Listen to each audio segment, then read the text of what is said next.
दोस्तों, मैं Satyendra Kumar civil warrior channel में आप सबका स्वागत करता हूं। दोस्तों, हम सिविल ब्रांच के 4th सेमेस्टर के एक most important subject highway engineering पढ़ रहे हैं। हाईवे इंजीनियरिंग में हमारा लेसन नंबर 1 तक समाप्त हो गया है। लेसन नंबर 2 चल रहा है। लेसन नंबर 2 का नाम है रोड ज्योमेट्रिक्स। इसका यो कुल लेक्चर नंबर कुल 12 है। दोस्तों, आज इस वीडियो में जानेंगे वक्र क्या होता है, फिर वक्रों का वर्गीकरण जानेंगे, फिर संक्रमण वक्र जानेंगे, फिर संक्रमण वक्र के लाभ या उद्देश्य जानेंगे, फिर संक्रमण वक्र तथा सरल वक्र में भेद या फिर अंतर जानेंगे।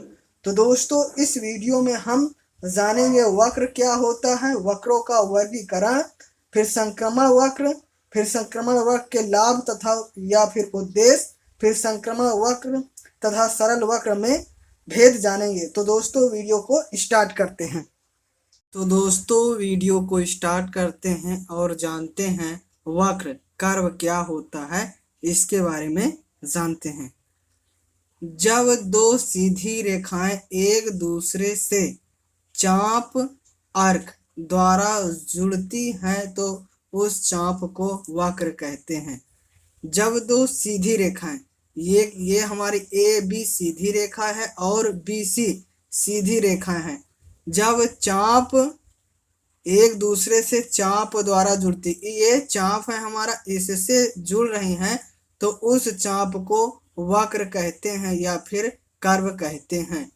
रेलवे लाइन, गैस व सीवर लाइन, सड़क, नहर व सुरंग आदि में दिशा परिवर्तन के लिए कर्व या फिर वक्र का प्रयोग किया जाता है। तो दोस्तों, वक्र क्या होता है? दो सीधी रेखाओं से चाप द्वारा जब जोड़ दिया जाता है तो उस चाप को वक्र कहते हैं या फिर कर्व कहते हैं। इसका प्रयोग कहाँ किया जाता है? रेलवे लाइन, गैस व सीवर लाइन, सड़क, नहर व सुरंग आदि में दिशा परिवर्तन के लिए वक्र या फिर कर्व का प्रयोग करा जाता है। ये हमारी सीधी रेखा ए और बी है और बी और सी सीधी रेखा, इसको चाप द्वारा आर्क द्वारा जोड़ दिया जाता है तो उसे ही हम वक्र या फिर कर्व कहते हैं। तो दोस्तों, उम्मीद करते हैं आपको वक्र या फिर कर्व क्या होता है समझ में आ गया होगा। दोस्तों, अब हम दोस्तों अगला टॉपिक पढ़ेंगे वक्रों का वर्गीकरण। दोस्तों, अगला टॉपिक है हमारा वक्रों का वर्गीकरण। तो दोस्तों, वक्रों का वर्गीकरण पढ़ेंगे, क्लासिफिकेशन ऑफ कर्व। तो वक्रों को मुख्यतः निम्न दो वर्गों में विभाजित किया जा सकता है। कौन कौन से? सबसे पहले क्षैतिज वक्र हॉरिजॉन्टल कर्व और दूसरा ऊर्ध्वाधर वक्र वर्टिकल कर्व। तो दोस्तों, वक्र को दो भागों में बांटा जा सकता है। सबसे पहले क्षैतिज वक्र हॉरिजॉन्टल कर्व और दूसरा ऊर्ध्वाधर वक्र वर्टिकल कर्व। अब हम जानेंगे दोस्तों वक्र क्षैतिज वक्र हॉरिजॉन्टल वक्र क्या होता है। क्षैतिज समतल में दिया जाने वाला वक्र क्षैतिज वक्र कहलाता है। और ऊर्ध्वाधर वक्र क्या होता है? वर्टिकल कर्व क्या होता है? ऊर्ध्वाधर समतल में दिए जाने वाला वक्र ऊर्ध्वाधर वक्र कहलाता है। तो दोस्तों, हम पढ़ रहे हैं वक्र। तो वक्र क्या होता है? जब दो सीधी रेखाएं एक दूसरे से चाप द्वारा जुड़ती है तो उसे चाप को वक्र कहते हैं।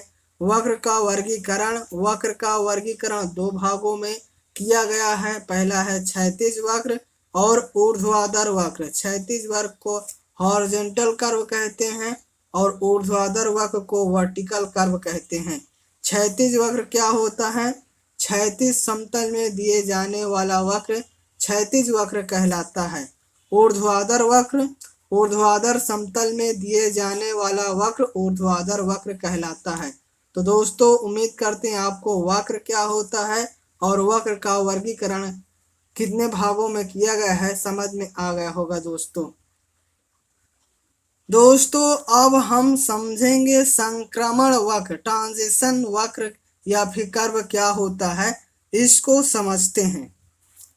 यह वक्र सीधी रेखा व सरल वक्र के मध्य बनाया जाता है। संक्रमण कर्व या फिर वक्र क्या होता है? सीधी रेखा और सरल वक्र को जोड़ने के लिए जब हम रेखा बनाते हैं तो उस रेखा को संक्रमण वक्र कहते हैं। इसको चित्र की सहायता समझते हैं। ये एक हमारा स्ट्रेट लाइन है और फिर एक स्ट्रेट लाइन है। ये यहाँ से जुड़ा है, ये हमारा वक्र है। इस वक्र और सीधी रेखा को जोड़ने के लिए जब रेखा बनाया जाता है उस मध्य भाग को, उसे ही हम संक्रमण वक्र कहते हैं। तो संक्रमण वक्र ये हमारा हुआ। ये सीधी रेखा परिभाषा क्या कहती है? यह वक्र सीधी रेखा व सरल वक्र के मध्य लगाया जाता है। संक्रमण वक्र की त्रिज्या अनंत से शुरू होकर, इसकी जो त्रिज्या बनेगी अनंत से शुरू होकर घटते घटते सरल वक्र के स्पर्श बिंदु पर आकर सरल वक्र की त्रिज्या के बराबर हो जाती है। संक्रमण वक्र कई प्रकार के होते हैं। परवलय पैराबोला होते हैं और सल्फिड स्पाइरल होते हैं। तो दोस्तों, सरल वक्र या संक्रमण वक्र क्या होता है? सीधी रेखा व सरल वक्र के मध्य बनाया जाता है। फिर संक्रमण वक्र की त्रिज्या अनंत इन्फिनाइट से शुरू होकर घटते घटते सरल वक्र के स्पर्श बिंदु पर आकर सरल वक्र की त्रिज्या के बराबर हो जाती है। संक्रमण वक्र कई प्रकार के होते हैं। परवलय होते हैं, पैराबोलिक और स्पाइरल सर्पिल होते हैं। तो दोस्तों, उम्मीद करते हैं आपको संक्रमण वक्र क्या होता है। एक बार फिर से संक्रमण वक्र समझते हैं। संक्रमण वक्र क्या होता है? सीधी रेखा स्ट्रेट लाइन और सरल वक्र के मध्य जोड़ने के लिए जब बनाया जाता है तो उसे ही संक्रमण वक्र कहते हैं। संक्रमण मतलब होता है जुड़ा हुआ, मतलब तो इसमें हमारा किससे जुड़ा रहता है? सीधी रेखा और सरल वक्र के से जुड़ा रहता है। ये हमारा सिंपल कर्व है, ये हमारा ट्रांजिशन यहाँ से जुड़ा हुआ है और ये हमारा स्ट्रेट लाइन है।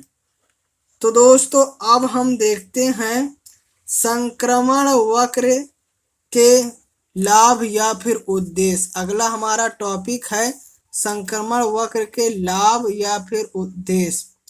तो पहला हमारा है लाभ, सीधी सड़क में उपस्थित कैम्बर से सरल वक्र पर बाहरी उठान सुपर एलिवेशन देने में सहायता मिलती है। मतलब दोस्तों, सरल वक्र पर बाहरी उठान सुपर एलिवेशन में सीधी सड़क पे हम संक्रमण वक्र से क्या कर सकते हैं? संक्रमण वक्र से सबसे पहले सुपर एलिवेशन दे सकते हैं। दूसरा क्या है? वाहन के रबर टायरों या रेल पटरी का घर्षण संक्रमण वक्र से कम हो जाता है।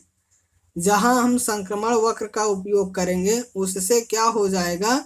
वाहनों के रबर टायरों व रेल पटरी का घर्षण कम हो जाता है। और तीसरा है हमारा, संक्रमण वक्र के लगाने से वक्री पथ पर यात्रा कष्ट रहित हो जाता है। मतलब संक्रमण वक्र का प्रयोग करके यदि कहीं हमें वक्री पथ है उस उपयोग करेंगे तो यात्रा कष्ट रहित हो जाता है, मतलब बहुत आसान हो जाता है, कष्ट नहीं होता है। वाहनों के रबर टायरों या रेल पटरी का घर्षण संक्रमण वक्र पर कम होता है। वाहनों के रबर टायरों या रेल पटरी का घर्षण संक्रमण वक्र पर कम होता है। संक्रमण वक्र पर वाहन अपनी दिशा में दौड़ते रहते हैं, उनमें टक्कर होने की संभावना कम हो जाती है। संक्रमण वक्र जहाँ होता है वहाँ वाहन अपनी दिशा में दौड़ते रहते हैं, फिर भी उनमें टक्कर होने की संभावना कम हो जाती है। तो दोस्तों, संक्रमण वक्र से लाभ क्या होता है? सबसे पहले ये लाभ होता है कि सुपर एलिवेशन देने में सहायता मिलती है। दूसरा ये होता है कि घर्षण कम हो जाता है। किसके भी? रबर टायरों या फिर रेल पटरी का घर्षण कम हो जाता है।